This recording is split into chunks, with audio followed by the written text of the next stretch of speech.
President Obama, meanwhile, and world leaders offering Iran a, quote, extraordinarily reasonable deal, one that will test whether the country is serious about coming to an agreement on its long-disputed nuclear program. This weekend, former Senator George Mitchell joined me, former head of Arab-Israeli conflict, on my Fox News program, Sunday Morning Futures, and he made an important point about sanctions. The reason the sanctions are effective is in large part due to the fact that they are universal. These are not unilateral U.S. sanctions. China, Russia, Britain, Germany, France, the countries joining with us in the negotiations, are enforcing the sanctions as well. The United States Senate could increase sanctions to the sky. But if those countries don't go along, the sanctions go from effective to ineffective. And joining me now from Washington is Gillian Turner. She is Fox News contributor. Gillian, good to have you on the program. He makes a good point, because the fact is it doesn't matter if Benjamin Netanyahu says it's a bad deal, if the U.S. says it's a bad deal. We have to have universal consensus that, in fact, it's a bad deal in order to move on sanctions.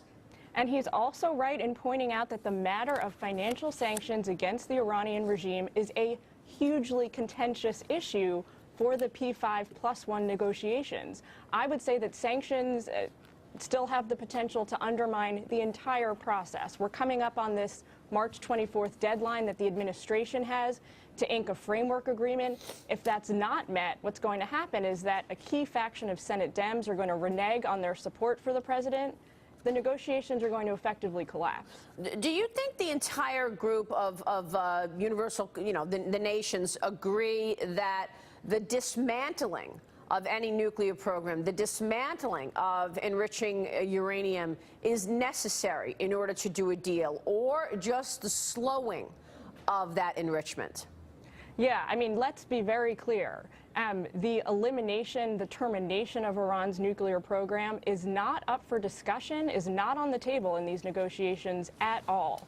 The best case scenario we can hope to get out of the negotiations is a deal that, as you mentioned, really delays the timeline, delays the acceleration of that program, and that's a key difference. Now, do you think that the Iranians will cheat in terms of giving the access? I mean, at the end of the day, once a deal is agreed upon, it really is about the checkups and about, making sure that, in fact, Iran is sticking to its promises. Do you believe they will?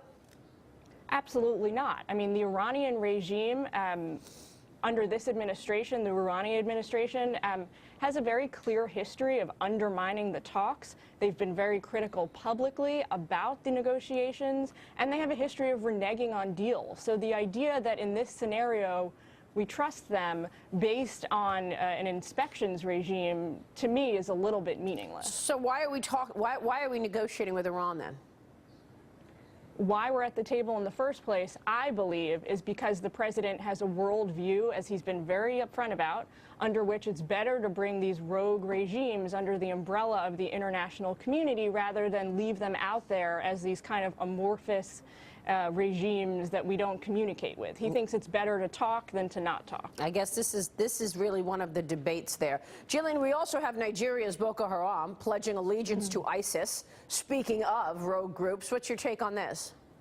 I think the key question here is this new alliance between Boko Haram and ISIS more propaganda, a very artificial kind of alliance, or does it mean that Boko Haram is now going to come under the direct control and command of ISIS? This, if the case, is a worst-case scenario for the United States, for this administration, because what it means is that ISIS has now got an official footprint outside the Middle East in North Africa. So what's the best way to degrade and destroy ISIS? I mean, again, do we turn to the international community here for help?